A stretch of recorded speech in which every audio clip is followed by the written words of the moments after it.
Bien, bonjour, je suis très impressionné. Ai-je ma place ici? Je le pense. Surtout quand j'entends innovation. Ça fait tilt. Alors, je me présente, je suis un French doctor. Profitez, il n'y en a plus beaucoup.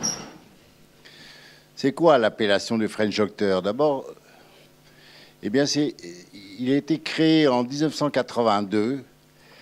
Et c'est Laurence Lemonnier qui a été au Sénat aux États-Unis et pour présenter l'action des médecins en Afghanistan. Elle n'était pas d'MSF et elle a eu une standing ovation. Et le lendemain, le New York Times titrait « Les terrific French Doctors ». Donc voilà, c'est une appellation. Elle vaut ce qu'elle vaut. En tout cas, c'est connu dans le monde. J'aime bien le French, mais j'aime beaucoup le docteur. Alors, en effet, je voulais vous présenter... je pourrais rajouter un titre qui est cofondateur de Médecins sans frontières. Donc, vous voyez, il faut revenir à 70 quand même. Alors, je sais que le temps est limité. Donc, si la machine marche, est-ce que ça marche? C'est sur... C'est le bouton du haut, sinon vous avez la flèche en bas. Bon, bah, ça va. Bon, je vais remonter dans le passé. Moi, j'aime bien souligner ce qu'on a appelé la médecine coloniale et qui, finalement, ont fait nos racines pour nous. Donc, vous savez, pendant 100 ans, cette médecine coloniale, essentiellement faite de militaires, a été confrontée aux plus grands fléaux, maladies du sommeil, choléra, peste, etc. Et ils avaient déjà établi une voie, en particulier pour transférer le savoir. Alors, ils ont bâti, et nous rencontrons les vestiges de ces hôpitaux partout dans le monde. Ici, c'est le fameux hôpital Graal de Saigon. Et c'est très impressionnant, et j'aimerais souligner surtout le réseau des Instituts Pasteur qui perdure encore et qui est une merveilleuse œuvre et qui a été créée il y a presque 150 ans.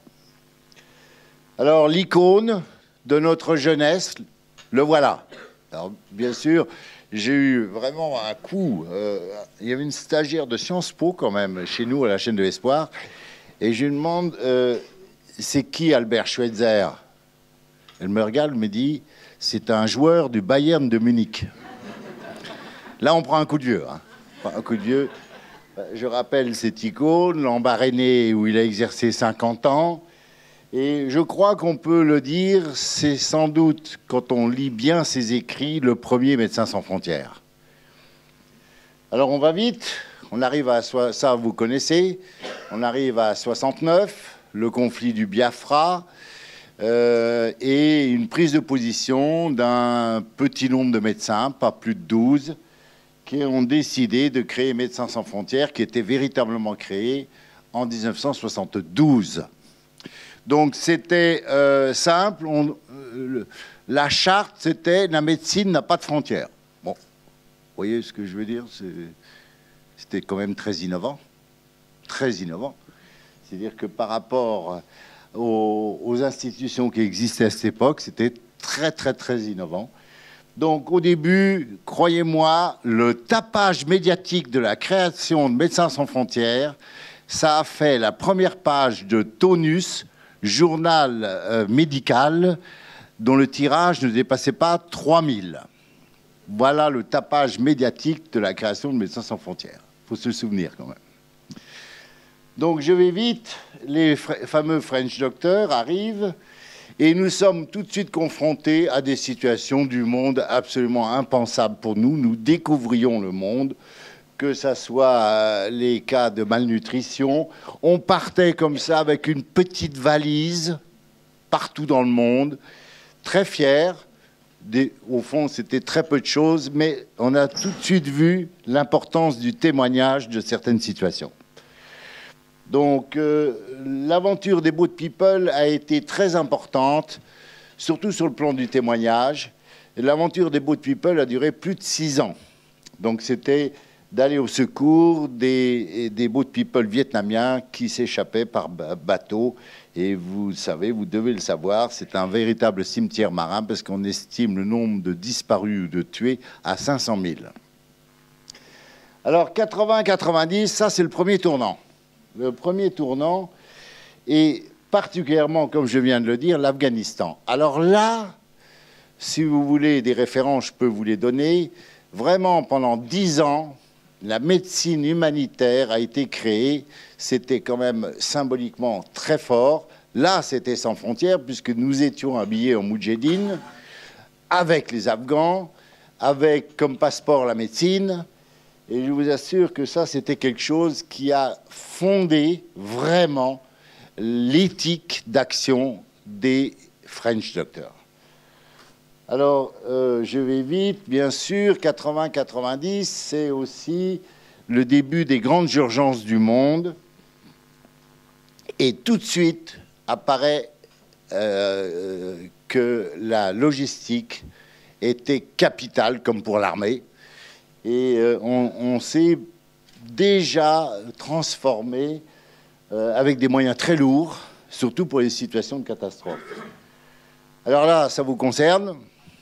Ça vous concerne, cette petite affiche, avec ce petit titre qui est quand même pas mal, hein. Ni web, ni rien du tout, hein. Des affiches. Cette affiche a fait des millions.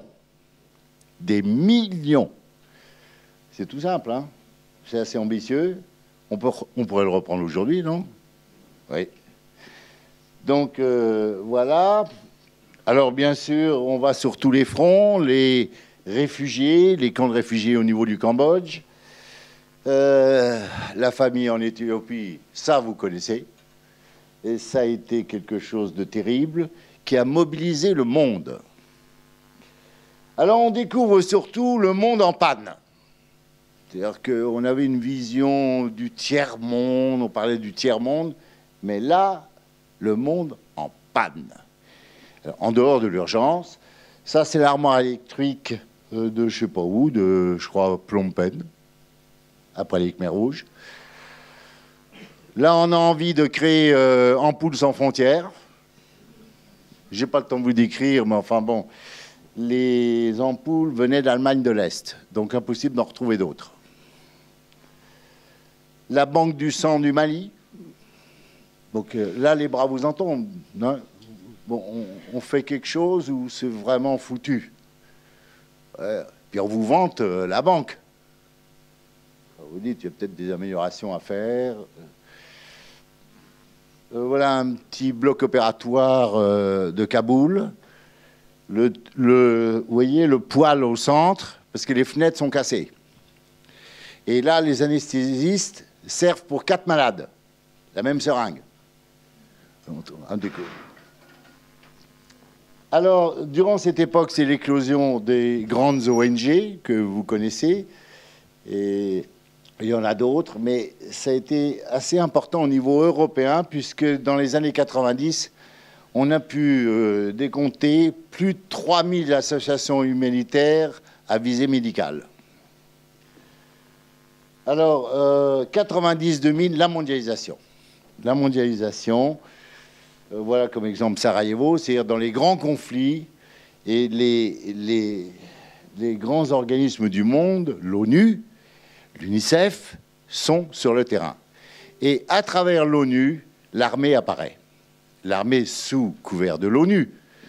Mais Sarajevo était régulé par l'ONU. Et un exemple, la piste d'atterrissage de Sarajevo était régulé par un centre à New York et à Genève.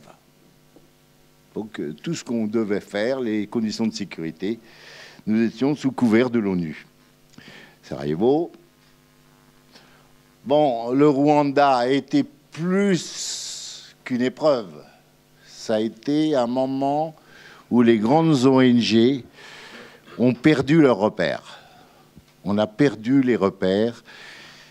Bien sûr, un conflit insoluble.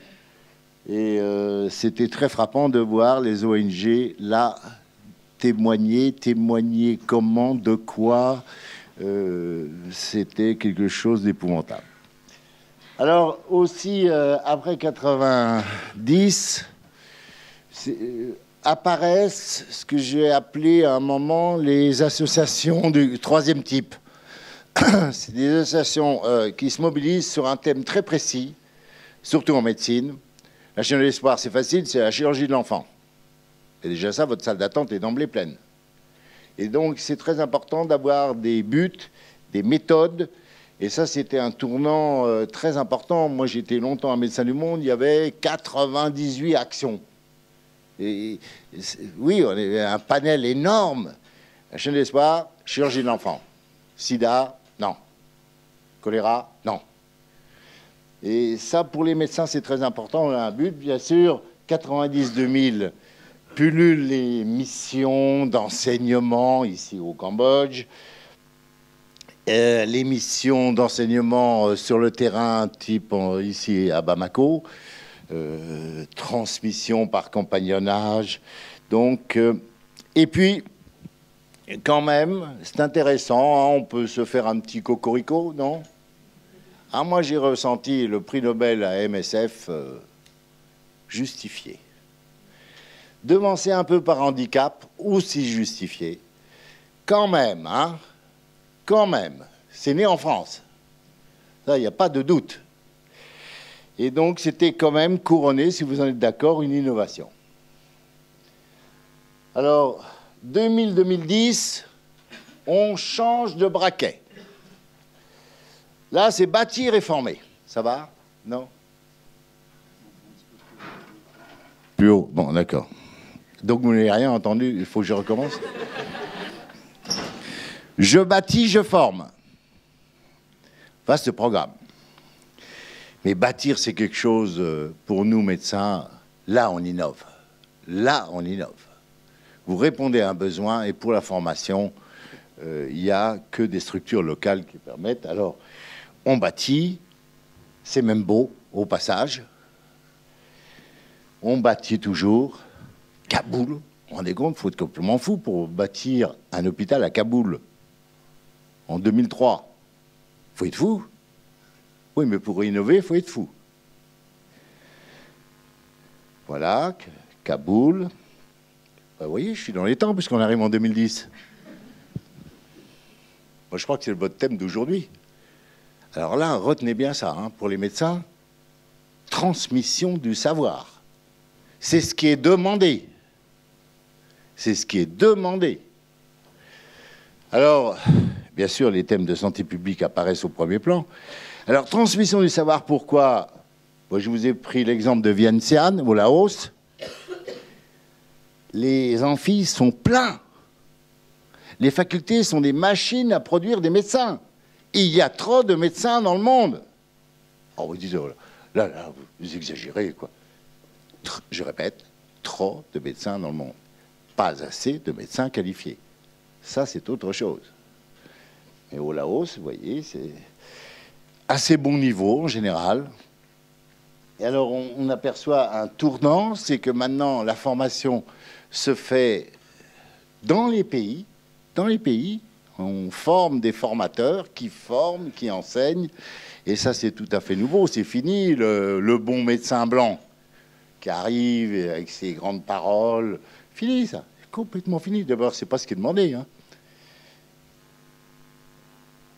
Bon, alors, pour ceux qui ne connaissent pas, ben, vous savez tout. Mais je vous demande de vous concentrer. Là, vous avez les mots du monde actuel.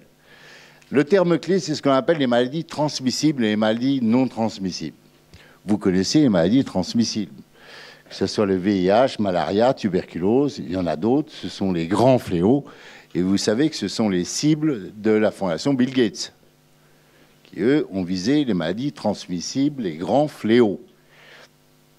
D'accord, mais quand on fait des études poussées, on s'aperçoit en ce moment, je vous donne tous les documents si ça vous intéresse, que les maladies non transmissibles commencent à dépasser les maladies transmissibles en incidence et en facteurs pronostiques. Alors, qu'est-ce qu'on appelle les maladies non transmissibles? Bien, toutes les maladies cardiovasculaires, Je prends un seul exemple, l'hypertension artérielle, c'est le killer du monde. C'est le killer du monde. Mais vous avez aussi tous les cancers, les mortalités maternelles, enfin, et infantiles. Donc vous avez des courbes qui sont en train doucement se croiser. Ça dépend des pays, bien sûr. Ça dépend de toute la lutte contre les maladies transmissibles. Mais voilà le tableau du monde actuel. Alors, je finis sur Ebola. Et ça m'a beaucoup frappé. Ça vous a frappé aussi, bien sûr. Et là, il y a eu comme un retour en arrière. Oui, surprise, surprise. Et ce qui m'a le plus frappé, c'est quand on entendait les jeunes infirmières présentes à Conakry ou en Sierra Leone, quelques médecins, ils ont retrouvé le langage du début d'MSF. Nous sommes là où les autres ne vont pas, ben, c'était vrai, au mépris du danger, tout ça au nom de quoi? Au nom de quoi? D'Hippocrate? Pourquoi? Pourquoi une infirmière de Marseille va à Conakry risquer sa vie pour soigner son lointain? Ça, c'est un mystère. Moi, ça reste pour moi un mystère. Pour vous, vous devez vous pencher là-dessus, parce que c'est ça, au fond, l'affaire. C'est pourquoi cet infirmier y va. Parce que je pense que je devais y aller, parce que je pense que la médecine est universelle, parce que je pense qu'il faut partager, parce que je pense... Oui, oui, oui. Au mépris du danger. Hein? Au mépris du danger. Le danger est réel.